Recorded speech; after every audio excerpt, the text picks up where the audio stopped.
नमस्कार। आज 14 अप्रैल 2025 को डॉक्टर भीमराव अंबेडकर की 135वीं जन्म की एनिवर्सरी मनाई जा रही है। उन्हें मरे हुए तो बहुत साल हो गए,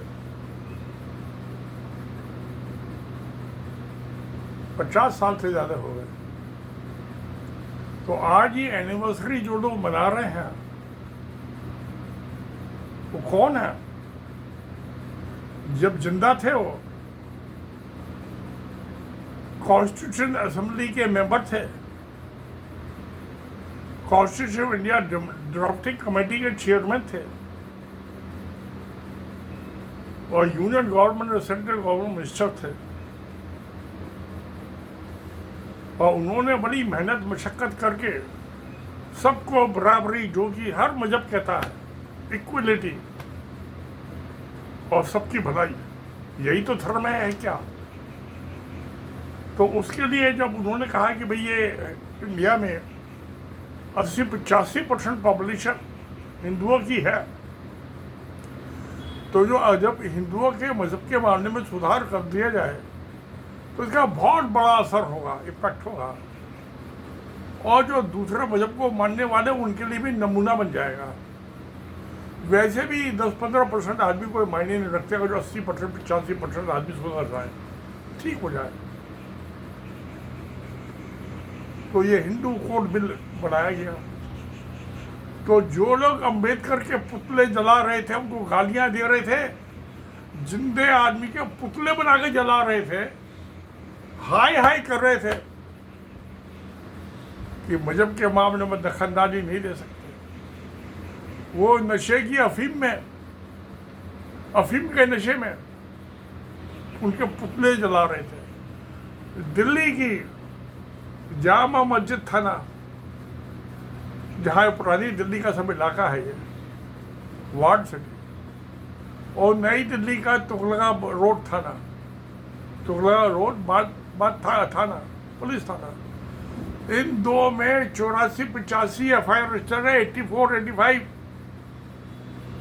जो ये गालियां दे रहे थे अम्बेडकर को, पुतले जला रहे थे जिंदे आदमियों के, वही आदमी आज उनकी पूजा कर रहे हैं। क्यों? वोट की खातिर, सत्ता। तो आज चलो, ये कोई नई बात नहीं है। हिंदुओं में तो बाप को जीते जी दुख देते हैं उसके परिवार वाले, बेटे बहू, मरने के बाद उसका श्राद्ध करते हैं, पंडित को खाना खिलाते हैं। पंडितानी, अगर आदमी मेल है तो पंडित को खाना खिला, फीमेल है तो पंडितानी को खाना खिलाते हैं, बहुआ बैठ के खिलाती है और उनका वो श्राद्ध करते हैं। एक श्राद्ध का महीना होता है ना, उस महीने में जिस तिथि को उसकी डेट को उसकी मौत होती है, उस तारीख को उसका श्राद्ध मनाया जाता है, दावत होती है। और जो मुर्दा तो कोई खा नहीं सकता, तो उसको जो खाना खिला रहा हूँ वो क्या कि जो पंडित को खिला दिया, पंडित वो उसके पेट में चला जाएगा जो मर चुका।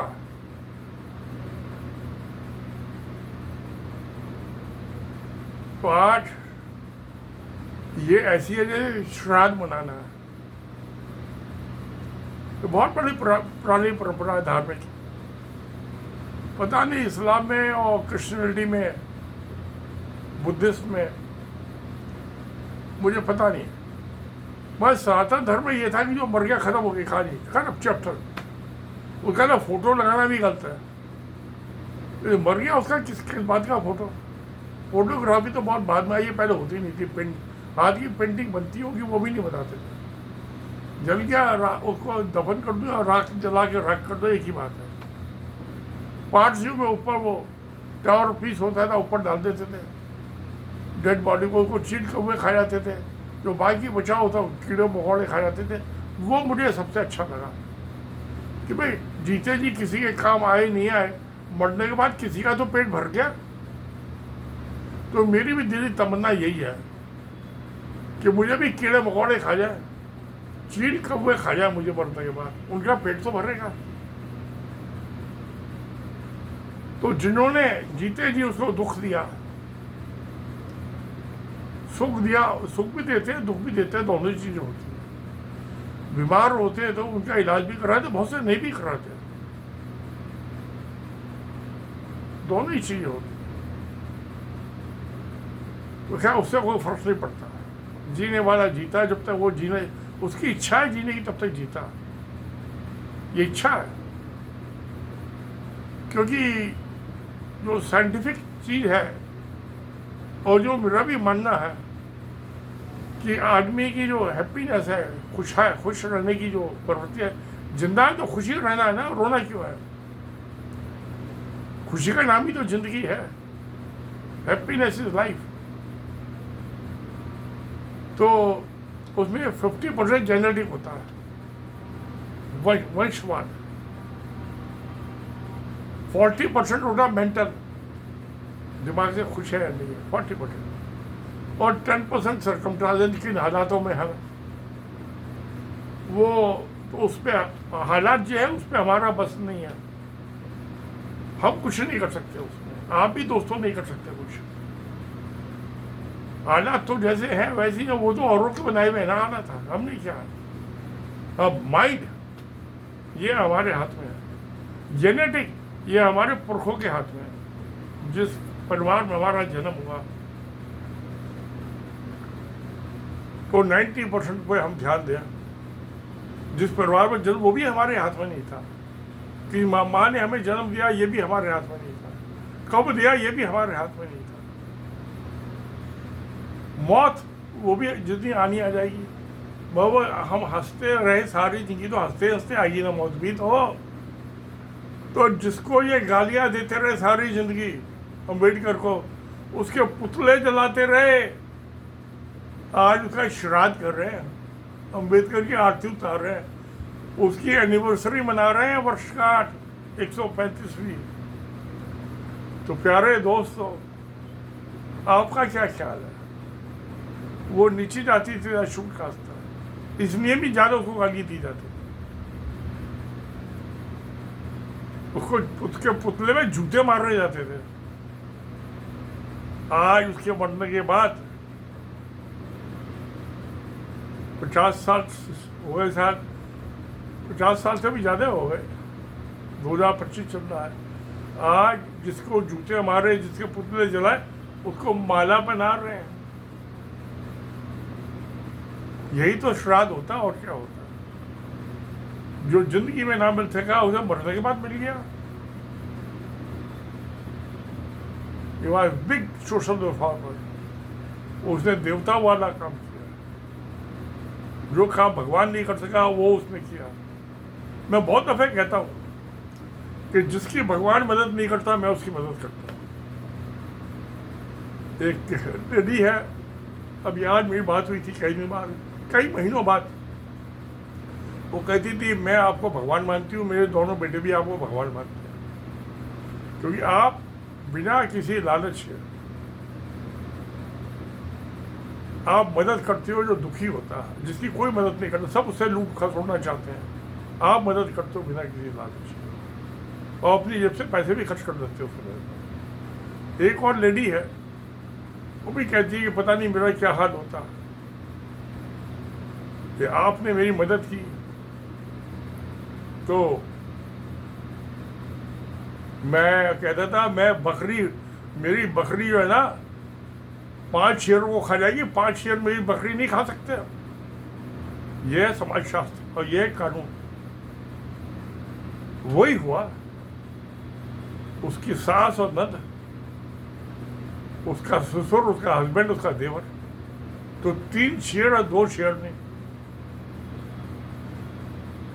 तो मात खा गए और मेरी बकरी जीत गई। एक दफ़ा कोर्ट में वो कुछ जब उसकी हाजिरी थी, डेट थी हियरिंग की, तो उसके ससुर ने कहा, सास ससुर दोनों थे, कि तू अपने को बड़ी शेरनी समझती है।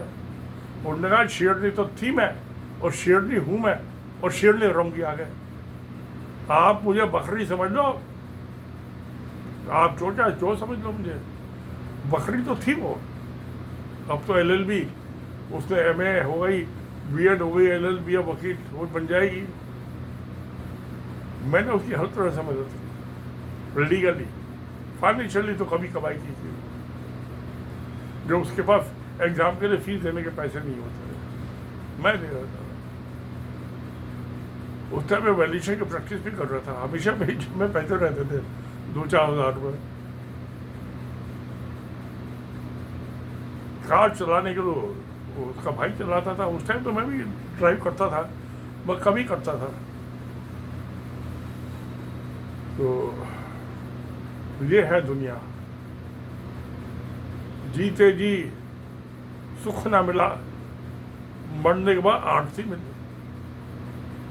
मैं जो अपने मकान में रहता था, पड़ोस में एक वो भी शुल्काज था, भाई काज चमार। जब उसके बाप की अर्थी उठी तो औरतों की आरती गा रही थी। आरती तो या भगवान की गाते हैं या अपने ससुर की, उसकी बेटे की बहू, पोतों की बहू है, बेटियां। तो मरने के बाद आरती गाई जाती है, जीते जी गालियां मिलती है। ये दुनिया है। तो अम्बेडकर के साथ भी यही हो रहा है, हुआ जीते जी उसने भुगता, मरने के बाद तो कोई जरूरत ही नहीं। तो आज उसकी 135वीं जन्म यानी कि एनिवर्सरी पे, वर्षगांठ पे, मैं उसके परिवार वाले पता नहीं कहाँ है कहाँ नहीं, मैं तो दिल्ली में बैठा हूँ, राजनीति से मैं बहुत दूर हूँ। तो मेरी भी श्रद्धांजलि है, बधाई है। मेरी भी माला है प्राइम की, बहुत काबिल और बड़ा इंसाफ पसंद था। तो कॉन्स्टिट्यूशन में जो रेवोल्यूशन का आर्टिकल 241 और 242, तो उसमें से एक सवाल पूछा गया है कि जो लोग माइग्रेट कर जाते हैं उनको क्या रेवोल्यूशन का बेनिफिट मिला था? उसने नहीं, क्योंकि उनके साथ जो जुल्म हुआ उनके समाज ने किया। दूसरी जगह है तो उनका हक मारेगा ना। ऐसा जुडिशियस आदमी, इंसाफ पसंद, बहुत कम आदमी पैदा होते तो है। मैं भी बड़ा इंसाफ पसंद आदमी समझता हूँ अपने आप को, सबकी मदद करने की कोशिश करता हूँ। तो चलिए देखते हैं। सत्यमेव जयते। नमस्कार, धन्यवाद।